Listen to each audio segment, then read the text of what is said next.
সোদপুর নাটাগড় মহিষপোতায় এক অভিনব উদ্যোগ হতে চলেছে। এই মুহূর্তে আমরা পেয়ে গেছি অনুপ গিরি মহাশয়কে। তার উদ্যোগেই কিন্তু এই অভিনব উদ্যোগ। আমরা তার সাথে কথা বলে নেব যে সঠিক কি উদ্যোগ তিনি নিতে চলেছেন। আমরা শিল্পগ্রামে প্রতি বছরই এই ধরনের ওয়ার্কশপ এবং আহ, কিছু উৎসাহমূলক কাজকর্ম করে থাকি।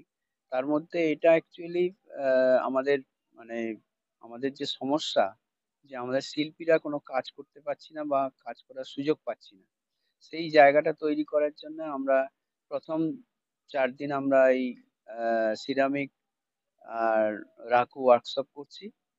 তারপরে 15 এবং 16, 17, 18 আমরা একটা অন্যদিকে সেটা হচ্ছে যে কত্থকের উপরে আহ, উনি আসছেন, লন্ডন থেকে একটা টিম আসছেন, আমেরিকা থেকেও আসছেন।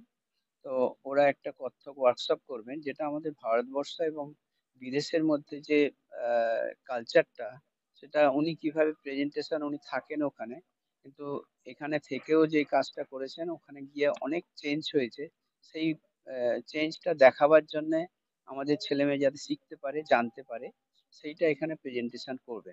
একটা কথা জেনে নেবো, এই যে শিল্পগ্রাম, এই শিল্পগ্রাম এত সুন্দর একটা আপনি একটা শিল্পগ্রাম সত্যিই তৈরি করেছেন, এত সুন্দর গাছপালা। এটা এখান থেকে কল্যাণী হাই রোড কতটা, মানে কিভাবে আসবে যদি সাধারণ মানুষ আসে? সোদপুর স্টেশন থেকে আমরা সাধারণত অটো করেই আসি। আর কল্যাণী রোড থেকে একদম পাশেই রয়েছে আহ, কল্যাণী রোডে এই যে মুখটা, এই মুখটার নামটা কি একটু বলে দেবেন? মহিষপোতা। আহ, জোড়া মন্দির বললেই লোকে দেখিয়ে দেবে This Mahishpota. channel does not promote any violent, harmful, or illegal activities. All content provided by this channel is meant for an educational purpose only. আমাদের পাওনার ওপরের পাওনা যেটা, সেটা হচ্ছে আমি অনুপগিরি মহাশয়কে আমাকে ইনভাইট করেছেন, আমি থাকছি, আমি নিজেও থাকছি এই অনুষ্ঠানে। যেহেতু দেশ বিদেশে একটা সময় গেছে যে আমরা আমাদের তরফ থেকে ইন্ডিয়ান মিউজিকটাকে বিশ্বের দরবারে নিয়ে গেছি। বড় বড় পণ্ডিত ব্যক্তি, ওস্তাদ, তারা বিশ্বের দরবারে গেছে। তারা সারা বিশ্বকে দেখিয়েছে যে ইন্ডিয়ান ক্লাসিক্যাল মিউজিক বা ডান্স কিরম হয়। সেই তরফ থেকেই আমাদেরই এক, আমার দিদির মতো, তার সঙ্গে আমার এখনো পরিচয় হয়নি, সুজাতা ব্যানার্জি। উনি লন্ডনে বিশাল বড় একটা ইনস্টিটিউট চালান, যেটা ইন্ডিয়ান মিউজিক অর্থাৎ কত্থকের উপর। সেই ভারতীয় কত্থককে ওখানে উনি একটু মডিফাই করে, বা যেটাকে আমরা বলা হয় যে নিকাশ বিকাশ, ওয়েস্টার্ন অ্যান্ড ইন্ডিয়ান, এই দুটোকে একটা মানে মিক্স করে, সমন্বয়। সমন্বয় করে এত ভালো অনুষ্ঠান করছেন, আমি যেটুকু জানতে পারলাম, যেটা অসাধারণ। তো আমাদের অত্যন্ত আমি গর্বিত যে এই যে অনুপগিরির যে একটা সুন্দর পরিবেশ পরিমণ্ডল তৈরি করা, বাগান বাড়ি, এখানে বিশ্বের ভালো ভালো মানুষ আসছেন, এসে গেছেন, আবার আসছেন। তো এই 3 দিন 4 দিন কত্থকের ওপরে যে একটা ওয়ার্কশপ করবেন উনি, তাই থেকে আমরা যদি, বা আমরা আমাদের ছেলে মেয়েদের নিয়ে যারা আগ্রহী, যারা শিখছি, একটা নতুন জিনিস ওনার কাছ থেকে নিতে পারি, বা যারা আসবেন তারা নিতে পারেন, সবচেয়ে বেশি আনন্দিত হব। ইভেন যারা আসবেন তারাও আনন্দিত হবেন। অতি অবশ্যই সকলকে বলি, আমি পণ্ডিত সুভাষ সিংহ রায়, আপনারা আসুন শিল্পগ্রামে, এসে দেখুন কত বড় একটা কর্মকাণ্ড হতে চলেছে। সিরামিক এমন একটা জিনিস যেটা হচ্ছে যে আহ, অজানাকে জানা হবে, এবং কিছু বেকার ছেলে মেয়ে যারা করে খেতে পারে, সেই জন্যই আমরা এই উদ্যোগটা প্রত্যেকটাই নিই প্রত্যেক বছর। গত বছর যেরকম বাটিক ওয়ার্কশপ করেছিলাম, তার মধ্যে অনেকেই এখন করে কাজ করছে বা করে আহ, জীবিকা নির্বাহ করছে। সুজাতা ব্যানার্জি, উনি ওনার টিম নিয়ে আসবেন 15, 16, 16, 17, 18। তো এখানেই থাকবেন ওনারা ওই ওয়ার্কশপটা করার জন্য।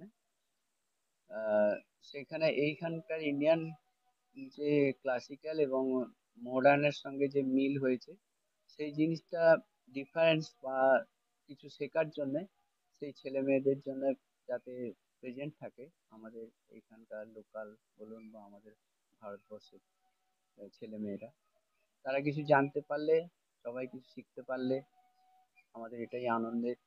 এবং সবাই জানুক, সবাই শিখুক, কিছু করুক, এই বলে আমি। আমি প্রথমেই বলি যে আমাদের সাথে বিখ্যাত ভাস্কর গুরুগিরি মহাশয় রয়েছেন। শিল্পের জন্য একটা পরিবেশ দরকার। এই পরিবেশটাই তিনি এখানে সোদপুরের বুকে একটা শিল্প গ্রাম তৈরি করে শিল্পীদের উপহার দিচ্ছেন এবং তিনি একটা দৃষ্টান্ত স্থাপন করেছেন। এই শিল্পগ্রামে ভারতের বিভিন্ন শিল্পীরা সমানে আসছেন এবং তাদের যে কাজের প্রসার সেটা এলাকার মধ্যে ছড়িয়ে দিচ্ছে। এবারই তার চিন্তনে আমরা এখানে এসেছি। এবার তার চিন্তন হচ্ছে কিছুটা শিল্পকে কর্মমুখী করে তোলা, মানে কিছু ছাত্রছাত্রী যাতে কর্মসংস্থান ঘটে সেই দিকে আমাদের বিশেষ নজর থাকছে। এই জন্য আমাদের একটা সিরামিক ওয়ার্কশপ তৈরি হচ্ছে, যেই সিরামিক ওয়ার্কশপে কিছুটা কর্মসংস্থান গড়ে তোলা যাবে এবং কর্মমুখী কিছু প্রশিক্ষণ তাদের দেওয়া যাবে ছাত্রছাত্রী। এরপরে আমাদের 16 তারিখ থেকে একটা ক্লাসিক্যাল মিউজিক বা ক্লাসিক্যাল ডান্সের কত্থকের উপর একটা ওয়ার্কশপ হচ্ছে। যিনি করছেন তিনি হচ্ছেন সুজাতা ব্যানার্জি, যিনি বর্তমানে লন্ডনে রয়েছেন। আমাদের ইন্ডিয়ান ক্লাসিক্যাল মিউজিককে তিনি লন্ডনে প্রেজেন্ট করছেন এবং তাদের মধ্যে ব্যাপক উৎসাহ এবং উদ্দীপনা পাওয়া গেছে। তিনি আমাদের এখানে আসছেন যে আমাদের তারা যেভাবে অ্যাপ্লাই করছেন, তাদের এই কত্থক মিউজিকটা যেভাবে বিশ্বে ছড়িয়ে যাচ্ছে বা ইংল্যান্ডে ছড়িয়ে যাচ্ছে, সেটা ভারতীয় ছাত্রছাত্রীদের মধ্যেও যদি কিছুটা অ্যাপ্লিকেশন করা যায় বা তারা যদি কিছু একটা মেলবন্ধন করা যায় বা কালচার এক্সচেঞ্জ করা যায়, সেই নিয়ে আমাদের অনুপগিরি মহাশয়ের সাথে আমরা সব শিল্পীরা রয়েছি এবং আমরা এই প্রসার নিয়ে এগিয়ে চলছি। ভারতে রিয়ালিস্টিক শিল্পের আরো বিকাশ ঘটানোর উদ্দেশ্য নিয়ে আমরা একটা রিয়ালিস্টিক এক্সিবিশন গত বছর থেকে শুরু করেছি, যার নাম দি শেডস অফ নুড। এই টাইটেলে আমরা এক্সিবিশনটা করেছিলাম এবং ভারত থেকে ইতালিতে এবং বিভিন্ন জায়গাতে এক্সিবিশনটা হয়েছিল। এবারও মার্চের 28, 29, 30 এইটা আইসিসিআর এ এই এক্সিবিশনটা অনুষ্ঠিত হবে এবং তার আগে এই শিল্পগ্রামে তার একটা ওয়ার্কশপ করা হবে এই অনুপদার তত্ত্বাবধানে। সিরামিক ওয়ার্কশপটা আমরা যেটা মাটির যেরকম টেরাকোটা ওয়ার্কশপ করি, তেমনি মাটি, ওটাও এক ধরনের মাটি, সিরামিক মাটি। সেই মাটিটাকে আমরা আমাদের মতো করে পটারি বলুন বা কোনো মডেল বলুন, সেই জিনিসটাকে আমরা তৈরি করব। বিস্কিটিং হবে, তারপরে আগে শুকোবে, তারপরে ওটাকে বিস্কিটিং তৈরি হবে। সেই বিস্কিটিংটা হওয়ার পরে আহ, এবারে ফায়ারিং হবে, যেটা রাখু বা সিরামিক যে যেটা করতে চায়, দু রকমের সিস্টেম থাকবে। সেইটা ডিটেলে একটু সমীর আমাদের সঙ্গে রয়েছে, সমীর বলবে। এই অভিনব উদ্যোগে কিন্তু যুক্ত রয়েছে অরিন্দম বাবু নিজেও। তিনি কিন্তু অত্যন্ত গুণী একজন শিল্পীও বটে। আহ, এত সুন্দর একটা পরিবেশে এত সুন্দর একটা উদ্যোগ, কি বলবেন? প্রথমেই তো বলবো যে শিল্প ভাবনা ও শিল্প চেতনার প্রসার লাভ করার উত্তম জায়গা হচ্ছে এই শিল্পগ্রাম, যার মেন উদ্যোক্তা হচ্ছে আমাদেরই শিল্প মহলে শিল্পী অনুপগিরি মহাশয়। তা আমরা এই সুযোগটা এখানে পাচ্ছি এবং আমাদের যে শিল্পের যে চেতনা ভাবনা আমরা স্বতঃস্ফূর্তভাবে এই শিল্পগ্রামে করে উঠতে পারছি। কারণ আমাদের এখানে যে ধরনের কর্মকাণ্ড হয় প্রত্যেক বছরই, ওয়ার্কশপ এবং সেই সঙ্গে ছোট বড় সবাইদেরই একটা কম্পিটিশন করা হয় এবং শেখানোর একটা হয়, ওয়ার্কশপ করা হয়। অনেকেই উদ্যোগ এই নিয়ে আসে, উদ্যোগ নিয়ে আসে। আমরা এবছরও তাই করেছি অনুপগিরির ইয়েতে সম্মতিতে। আমরা 16, 17 তারিখ একটা বড় ওয়ার্কশপ হচ্ছে সিরামিক্সের। সিরামিক্সের ওয়ার্কশপটা হচ্ছে 6, 7 তারিখ। আর 16, 17, 18 হচ্ছে ডান্সের একটা ফর্ম, যেটা বিদেশ থেকে আসছেন ওনারা এটা এখানে ফর্ম করবেন ওনাদের কর্মকাণ্ড। সেই সঙ্গে আমরা ওয়ার্কশপও করছি, আর্ট ওয়ার্কশপ। এবং আমাদের আহ, এলাকার এই সোদপুর এলাকায় যারা গুণী ব্যক্তিরা রয়েছেন তাদেরকেও আমরা অনুরোধ করছি আমাদের এই শিল্পগ্রামে আসার জন্য, এইখানে তাদের মনের ভাবনা প্রকাশ করার জন্য। আর এইখানে এই শিল্পগ্রাম এমন একটা জায়গা, আশা করি এই জায়গায় যেসব শিল্পীরা আসবেন তারা তাদের নিজস্ব যে ভাবনা চিন্তা সুন্দরভাবে প্রস্ফুটিত করতে পারবে আমাদের এই শিল্পগ্রামে।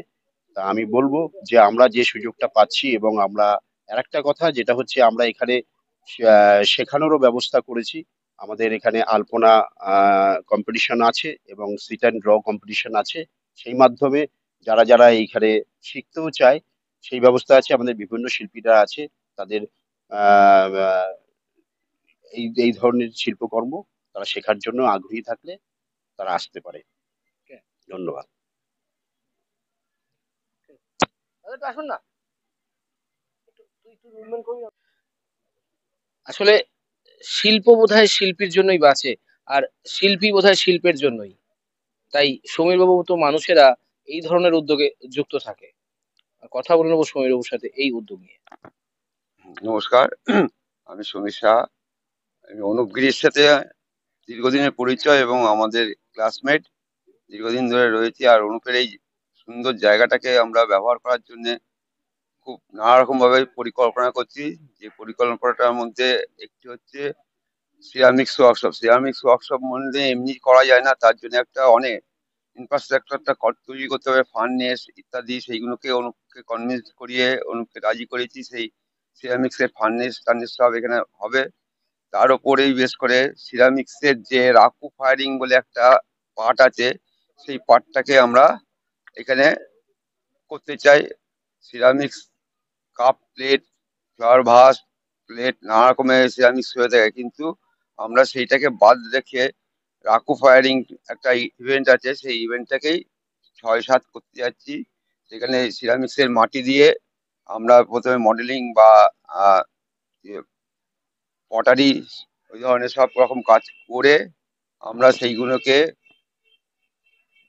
ড্রাই করে ফায়ারিং করে তারপর সেটার মধ্যে কালার অ্যাপ্লাই করে, এবং সেইটা রাকুর যে প্রসেসে তৈরি হয় সেই প্রসেসে করতে চাইছি, যাতে রাকুর একটা সুন্দর জিনিস, যেটা হচ্ছে আমরা সিরামিক্স এর কালার যেরকম ভাবে লাগাচ্ছি চাইছি হয়তো 90% সেরকম পাচ্ছি, কিন্তু রাকুর ক্ষেত্রে আমি কালার লাগাচ্ছি একরকম, আমি কিন্তু রেজাল্ট কি বেরোবে সেটা আফটার কমপ্লিট হওয়ার পর বোঝা যাবে। কিন্তু আমি প্রথম থেকে বুঝতে পারবো না এর কি ধরনের এফেক্ট হবে, কি গ্লেজ আসবে, কি শাইনিং করবে, কোথায় ক্র্যাকেল হবে, কোথায় কি হবে।